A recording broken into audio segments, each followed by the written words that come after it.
اعوذ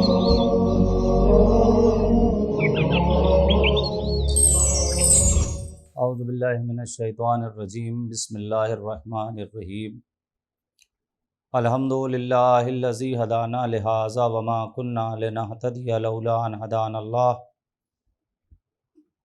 لقد جاءت رسل ربنا بالحق والصلاة والسلام علی سید الانبیاء والمرسلین وخاتم النبیین وآلہ الطیبین الطاہرین، لا سیما لا بقیت اللہ لازم ارواحنا و ارواح العالمین لک الفدا۔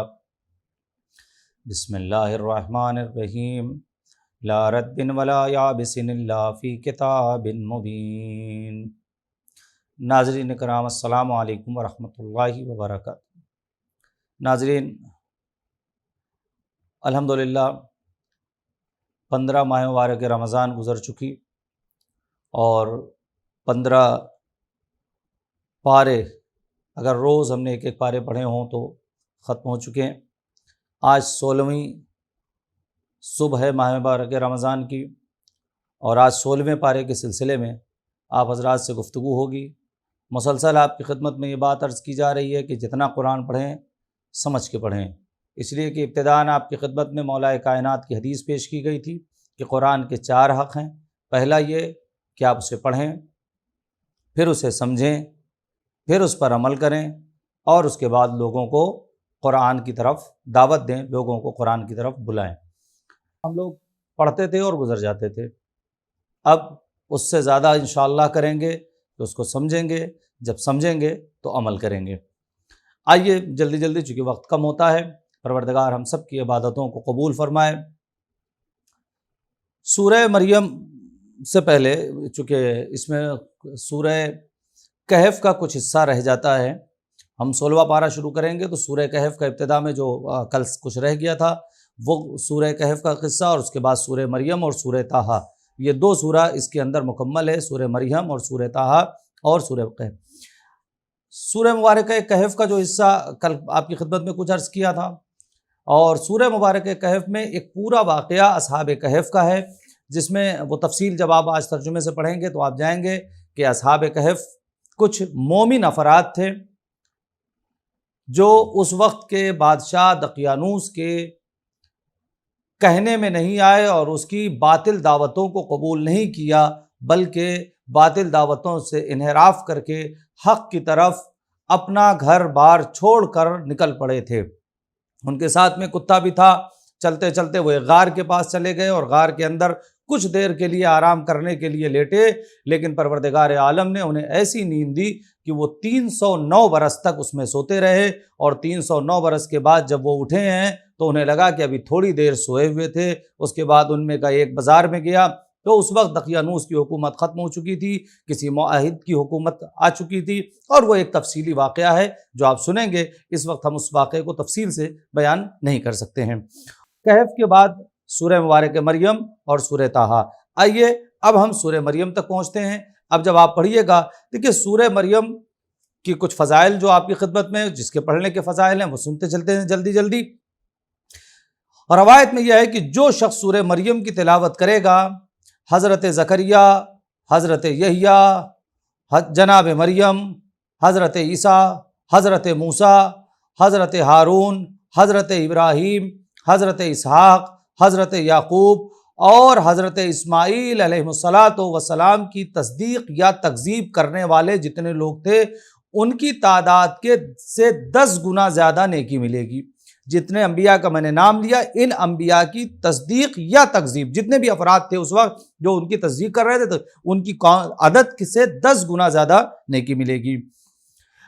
امام جعفر صادق علیہ السلام ارشاد فرماتے ہیں کہ جو شخص ہمیشہ سورہ مبارکہ مریم کی تلاوت کرے گا، وہ اپنے نفس، مال، اولاد میں تونگری دیکھ کر مرے گا، یعنی اپنے نفس کے اندر، اپنی مال کے اندر، اور یعنی خود اپنے آپ میں، اپنے مال میں، اپنی اولاد میں زیادتی اور کثرت دیکھ کر وہ اس دنیا سے جائے گا۔ جب تک وہ نہیں دیکھے گا نہیں جائے گا، جو مسلسل سورہ مبارک مریم کی تلاوت کرے گا۔ اس سے یہ کہا جا سکتا ہے کہ رزق کے لیے یہ سورہ بھی بہترین ہے تلاوت کے لیے، اور صرف دنیا میں نہیں، دنیا میں تو جو تونگری ہے یہ، روایت کہتی ہے کہ اور آخرت میں حضرت عیسیٰ علیہ الصلوۃ والسلام کے دوستوں میں شمار ہوگا. جو مسلسل سورہ مبارکہ مریم کی تلاوت کر رہا ہے وہ آخرت میں جناب عیسیٰ علیہ السلام کے دوستوں میں شمار ہوگا، اور اس کو اس قدر ملک عطا ہوگا جتنا دنیا میں حضرت سلیمان علیہ الصلوۃ والسلام کو عطا کیا گیا تھا. یہ روایت ہے. میں بار بار آپ کی خدمت میں یہ بات عرض کرتا ہوں کہ یہ جو کچھ بھی ڈیمانڈ آپ کو دینے کی بات کی جا رہی ہے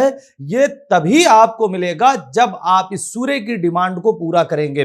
صرف تلاوت کر لینا کافی نہیں ہوگا. میں بار بار کہہ رہا ہوں آپ اس کی تلاوت کریں، پھر اس کو سمجھیں، اس پر عمل کریں اور دوسروں کو دعوت دیں. کم سے کم عمل کرنے تک تو ہم آئیں. جتنے بھی اس کے مطالب ہیں اس پہ ہم عمل کریں. اگر ہم نے ڈیمانڈ پوری کی ہے تو ہماری بھی ڈیمانڈ انشاءاللہ پوری ہوگی.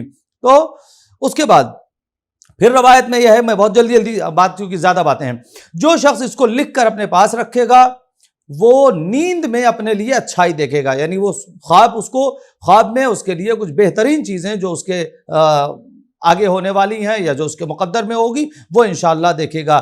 اگر گھر کی کسی دیوار پر لکھے تو چوری اور ڈاکے اور ہر قسم کی آفات سے محفوظ. یعنی ہر گھر کی دیوار پر سورہ مبارکہ مریم کو اگر لکھ دیا جائے تو وہ تمام کے تمام آفات سے گھر محفوظ رکھے گا. اور اگر خوف زدہ انسان اس کو پڑھے گا تو وہ امن میں رہے گا. یہ خوف زدہ انسان انشاءاللہ اس کا خوف دور ہو جائے گا اس سورہ مبارکہ مریم کی تلاوت سے.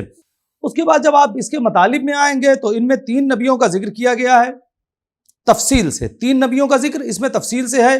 حضرت یحییٰ علیہ الصلوۃ والسلام کی ولادت، حضرت زکریا کو بڑھاپے میں، یعنی حضرت زکریا کو جناب یحییٰ بڑھاپے میں ملے تھے اور جناب یحییٰ کو نبوت عطا کی گئی.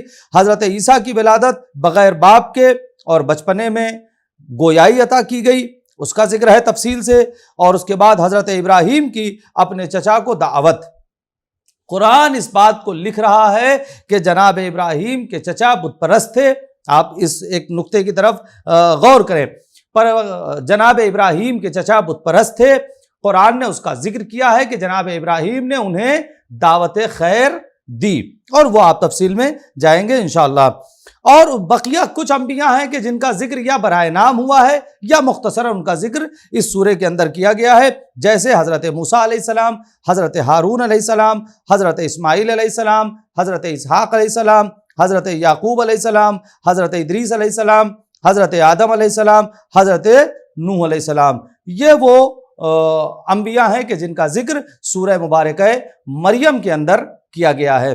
سورہ مبارکہ مریم کے فوراً بعد اس میں آپ انشاءاللہ سورہ مبارکہ طٰہٰ کی تلاوت کریں گے اسی 16ویں پارے میں. جب آپ سورہ مبارکہ طٰہٰ کی تلاوت میں آئیں گے تو آئیے سورہ مبارکہ طٰہٰ کے پڑھنے کے فضائل اور اس کے اندر مطالب کیا ہے یہ بھی جلدی جلدی آپ سماعت فرما لیں.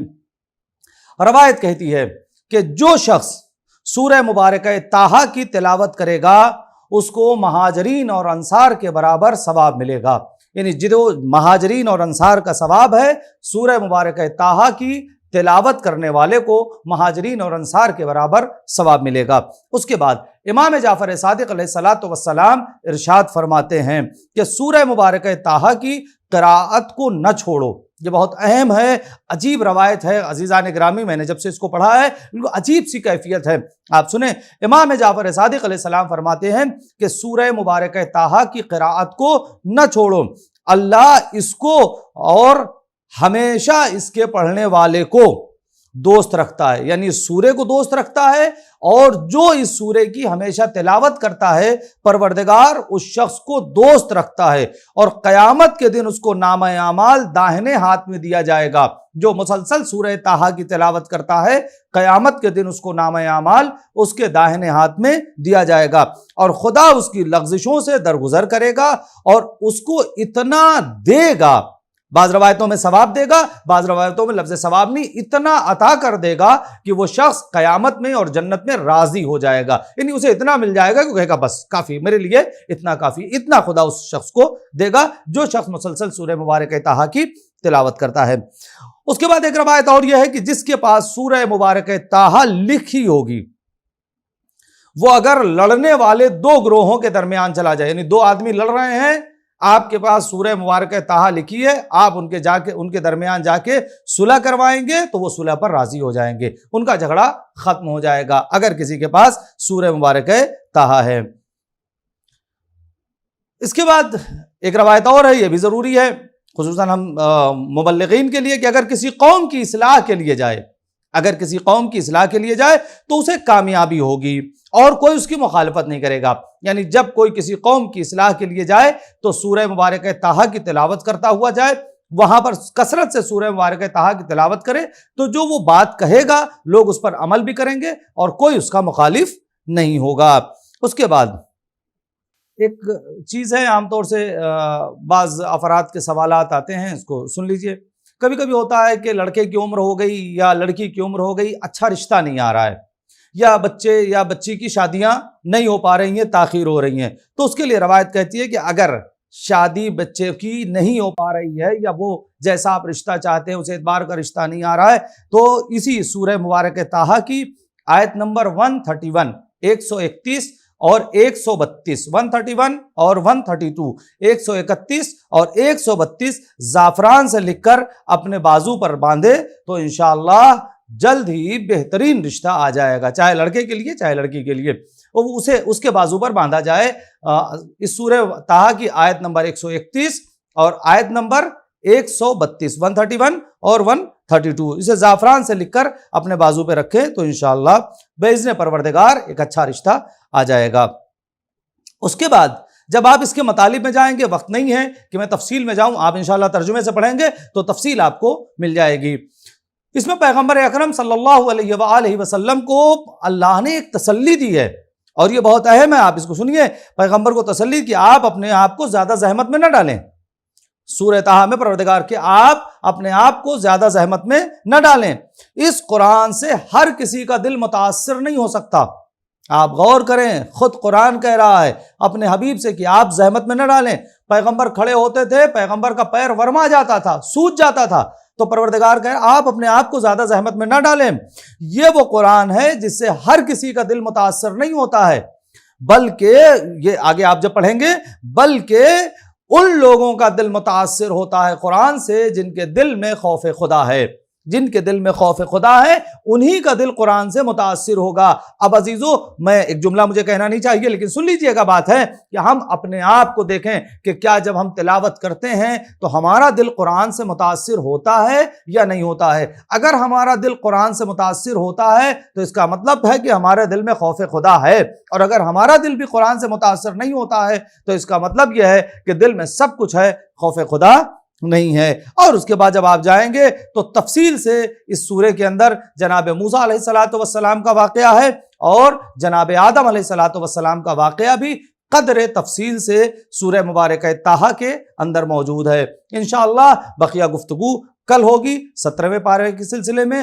تب تک کے لیے آپ مجھے اجازت دیں، التماس دعا، خدا حافظ۔